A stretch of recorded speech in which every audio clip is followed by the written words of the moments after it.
Mi nombre es Emily Bonilla y yo les vengo a hablar sobre el tubo digestivo de nuestro sistema digestivo. La porción del tubo digestivo se extiende desde el extremo proximal del esófago hasta el extremo distal del conducto anal. Es un tubo hueco de diámetro variable con la misma organización estructural básica en toda su longitud y su pared.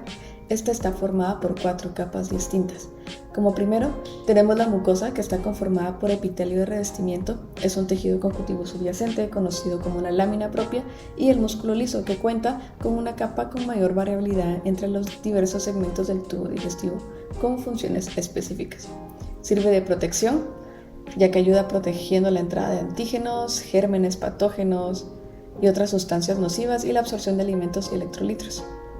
Como segundo tenemos la submucosa.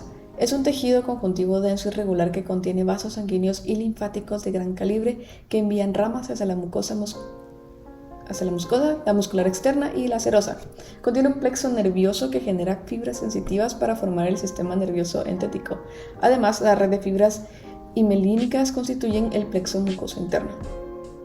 La muscular externa, esta se encuentra en la mayor parte del tubo digestivo y está compuesto por 2 capas de músculo liso, la interna con orientación circular y la longitudinal externa. La contracción de la capa interna comprime y mezcla el contenido del tubo digestivo, mientras que la capa externa impulsa el contenido. A este movimiento se le conoce como peristáltico. Como cuarto tenemos la serosa y la adventicia. Pues la serosa es la capa más externa del epitelio plano simple con pequeña cantidad de tejido conjuntivo subyacente.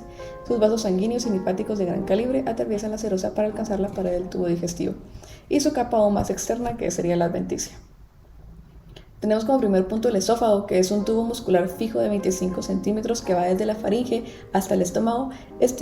Que conduce los alimentos y las bebidas desde la faringe hasta el estómago. Cuenta con mucosa, submucosa, muscular externa y su adventicia. Tenemos ahora el estómago, que el estómago es una región dilatada del tubo digestivo que se ubica justo debajo del diafragma y recibe el bolo alimenticio macerado desde el esófago. La acción de sus secreciones gástricas lo convierten en el quimo, que es una mezcla líquida pulposa, el cual pasa después al intestino delgado. Cuenta con 3 regiones, una cardial, una pilórica y una fúndica.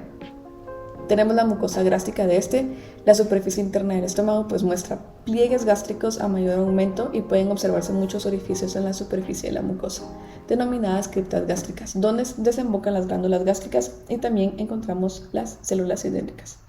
Para la renovación de sus células epiteliales en el estómago, pues las células de la mucosa superficiales se renuevan aproximadamente de 3 a 5 días. Las parietales se estima una renovación de 150 a 200 días, las principales de 60 a 90 días y las células de la mucosa del cuello poseen una vida más corta de 6 días. En su lámina propia y muscular de la mucosa, pues en su lámina es escasa y restringida en los espacios estrechos que rodean las criptas gástricas y glándulas. Contiene células también del sistema inmunitario. La muscular de la mucosa pues está compuesta por 2 capas delgadas de músculo liso, una capa interna y una capa longitudinal externa. En algunas regiones cabe la posibilidad de que exista una tercera capa con patrón circular. Tenemos la mucosa gástrica, es tejido conjuntivo denso con cantidades variables de tejido adiposo y vasos sanguíneos, así como fibras nerviosas y células ganglionares. La muscular gástrica externa está compuesta por una capa longitudinal externa y una capa circular intermedia y otra capa oblicua interna. Estas están relacionadas con su papel en la mezcla del quimo y su desplazamiento hacia el intestino delgado. Ahora tenemos el intestino delgado, pues el intestino delgado es el componente más largo del tubo digestivo, mide más de 6 metros y se divide en 3 porciones, el duodeno, el yeyuno y el ilion. El intestino delgado cuenta con vellosidades que contienen abundantes fibroblastos. Su submucosa está compuesta por tejido conjuntivo denso con cúmulos de adipocitos. En su muscular externa está compuesta por 2 capas de células musculares, una circular interna y otra longitudinal externa. Entre estas se encuentra el plexo mientérico de Auerbach, que produce 2 clases de contracciones, la de segmentación y el peristaltismo, y la serosa de las partes del intestino delgado que están cubiertas por peritoneo dentro de la cavidad abdominal. Tenemos ahora el intestino grueso, pues este comprende el ciego con su apéndice vermiforme, el colon y el conducto anal. Su mucosa tiene una superficie lisa, sin pliegues ni vellosidades, con abundantes criptas de Lieberkühn. La función principal del intestino es la reabsorción de agua y electrolitos, así como la eliminación de alimentos no digeridos y desechos, con 3 tipos de células: las absortivas, cilíndricas, calciformes y las de Paneth. En su renovación de células, pues todas las células epiteliales derivan de una sola población de células madres y el tiempo de recambio de las células del intestino grueso es muy similar al del intestino delgado. En su lámina propia tiene características adicionales como meseta de colágeno, vaina fibrosa, GALT y los vasos linfáticos.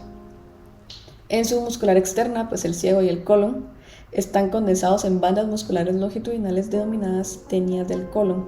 Las haces musculares de la tenia penetran la capa muscular interna circular a intervalos regulares, formando diferentes segmentos denominados haustras del colon.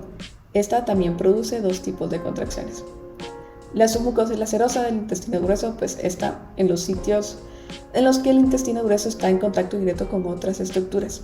Su capa externa es una adventicia, en el resto del órgano es serosa típica.